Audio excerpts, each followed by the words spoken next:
वजू करता हूँ वाजिब खुरबतन अल्लाह, आपने यहाँ बाल की तरफ डाला, ये आप यूँ करेंगे, हाथ देखिए ऊपर से नीचे आएंगे।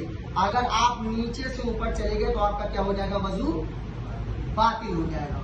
बहुत सारे लोगों को मैंने इसी मस्जिद में देखा वजू करते हुए, जो छोटे अभी जो बालिग नहीं हुए, खैर उनकी माफी तलाफी है, वो उन्होंने हाथ में यूँ पानी लिया और यूँ डाला ऊपर से नीचे की ओर, उसके बाद क्या किया, नीचे से भी ऊपर की तरफ चले। बच्चे हैं नादान, अभी नहीं जानते। अगर ये सब चीजों को हम और आप नहीं उनको बताएंगे अच्छे तरीके से तो कौन बताएगा। आगे चल के यही फेल को जब बड़े होकर अंजाम देंगे तो क्या कहते हैं, मौलाना साहब हमारी दुआ मुस्तजाब नहीं हो रही। क्यों नहीं मुस्तजाब हो रही? आपका जब वजू ही सही नहीं है तो नमाज किस तरीके से कबूल होगी। यानी वजू पिलर है नमाज के लिए। अगर आपका कोई पिलर ही नहीं होगा तो आप मकान किस पे तैयार करेंगे, या जमीन ही नहीं होगा तो हम में थोड़ी मकान बना देंगे। जमीन होना जरूरी है ना, वजू सही होना जरूरी है। अब दूसरी चीज क्या है, हाथों को धुलना। कहां से, तो उन्हीं से लेके उंगलियों के सीने तक, वही हाथ ऊपर से लेके नीचे की तरफ जाएंगे। पानी आप ये डालेंगे उन्हीं से ऊपर से लेके नीचे की तरफ। इसी तरीके से बाएं हाथ को धुलना। फिर सर का मसा करेंगे। सर का मसा कैसे करना है, आपका हाथ हिले, सर न हिले पाए। अगर आपका सर हिल जाएगा तो आपका वजू बातिल हो जाएगा। बहुत दफा ऐसा होता है कि बाद इंसान एक दूसरे से आते हैं नमाज वजू करते वक्त एक दूसरे की हवाले कुर्सी करने लगते हैं। फितरतन ये आदत होती है कि भाई सलाम हुई, उसके बाद बाद कलाम हुआ और हवाले कुर्सी की, अब मसा कर रहे, पता चला मसा कर रहे और यूं हाथ कर लिया। हिलना क्या चाहिए, हाथ आपका सर हिल रहा है, इससे नमाज क्या वजू बातिल हो जाएगा। वजू जब बातिल हो जाएगा तो नमाज आपकी सही नहीं। इसी तरीके से पैर के मसा का आपका बस ये जो पंजा है, पांचों उंगलियां, ये उसी उंगलियों पे यूं चलती रहे, पंजा नहीं लेता, कोशिश ये हुआ। और फिर जो है ये पांचवी चीज हुई। और छठी चीज कहते हैं तरतीब, और सातवीं चीज मामलात। यानी तरतीब यानी सीक्वेंस से चलना। यानी आपने हाथों को धुला, उसके बाद कुल्ली तरह नाक में पानी डाला, उसके बाद नियत करके ये करा। अब ये नहीं कि हाथों को धुलने के बाद आप सर का मसा कर देना, ये सीक्वेंस टूट जाएगा।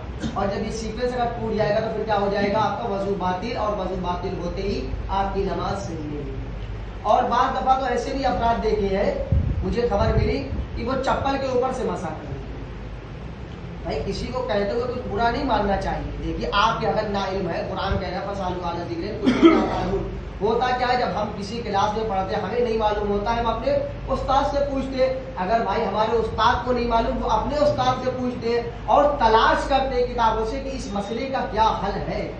अगर आप शर्माएंगे किसी भी चीज में, चाहे वो शरीयत का मामला हो या आपकी जिंदगी का और कोई भी मामला हो, अगर आप शर्माएंगे नहीं पूछेंगे तो आपके मामला सारे दिन ब दिन खराब होते जाएंगे। और एक दिन ऐसा ही होता है कि वो चीज अगर तबीयत किसी की खराब है और वो डॉक्टर को कायदे से अपनी तबीयत के बारे में नहीं इत्तला करता है तो वो फिर किस चीज में तब्दील हो जाता है, वो कैंसर की शक्ल ले लेता है। और जब किसी इंसान को कैंसर हो जाता है तो हत्ता इम्कान उसकी मौत कुछ दिनों बाद वाक़ हो जाती है। मौत तो हर इंसान को आना है, मगर वो वक्त से पहले आ जाती है। इसी तरीके से अगर हम जो आमाल कर रहे हैं वो सही तरीके से नहीं करेंगे तो रोजे मैशर हम क्या होंगे, हमारे पास ना भाई बहन होंगे रोजे मैशर, ना दोस्त यार होंगे, ना पैसा होगा, ना मालो ज़र होगा, ये हम होंगे और हमारा नाम है आमाल जो हमारे साथ जवाब देगा। कहीं नमाज पढ़ता था बंदा, ये रोजे रखता था, अच्छा जब रोजे रख रहे हैं तो उसको सही तरीके से भी रखना जरूरी है।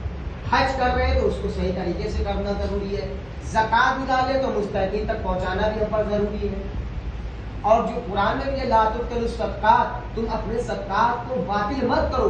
लोग निकालते हैं 10 रुपए, पता चला किसी गरीब को दिया और पूरे महल्ले में शोर कर दिया, मैंने फलां साहब को तो 10 रुपए दिए, मैंने मिसाल दिए 10 रुपए निकालते तो बहुत सारे इंसान 1000 2000 5000 किसी को बताया नहीं करते। मौला अलैहिस्सलाम बताते कि अगर दाहिने हाथ से दो तो बाएं हाथ को खबर नहीं। इस तरीके से गरीबों की मदद करेंगे। आज आप देखिए इसी तरीके से खून से और इसी तरीके से फितरा भी है। आप फितरा निकाल के जल्द अज जल्द उस मुस्तकीन तक पहुंचाइए जो यतीम है, जो बेवा है, जो मजबूर है।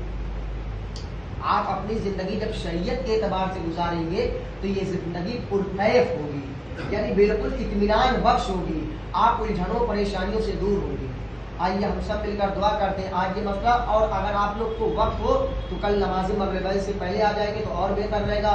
अगर वक्त नहीं है तो फिर बारे में बता दीजिएगा। एक एक चीज करके पूरे दिन में देखिए, पहले नमाज, आज वजू के बारे में बता दिया, کل نماز کے بارے میں ہو جائے گا، اس کے بعد روزے کے بارے میں ہوگا. آپ سے پہلے سجدے رکوع چلے گئے تو اس کا کیا ہے؟ ہاں یہ ساری چیزیں. واجبات نماز کیا ہے، مبطلات نماز کتنے ہیں، واجبات روزہ کتنے ہیں، مبطلات روزہ کتنے، یہ ساری چیزیں بتائی جائیں گی اور سب چیزیں پڑھی جائیں گی. آپ لوگ بھی شریک ہوئیے. شرط یہ ہے کہ اگر ہم یہاں پر پہلے آ جا رہے ہیں 6:10 پہ 5 منٹ پہ، جو ہمارا اور وقت اذان کے وقت کا درمیان کا جو فاصلہ ہے، اگر وہ وقت ہم یوز نہیں کر رہے تو روزے ویسے ہم کو بھی حساب بعد میں 10 منٹ رک جائیں کوئی. ہاں نہیں آپ لوگ جو بتا دیں، اگر 10 منٹ بعد رکنا ہے تو وہ بھی بہتر ہے، اگر پہلے آپ رک رہے ہیں تو وہ بھی بہتر ہے. وہ بعد میں پہلے آپ نہیں اپنی بات بھی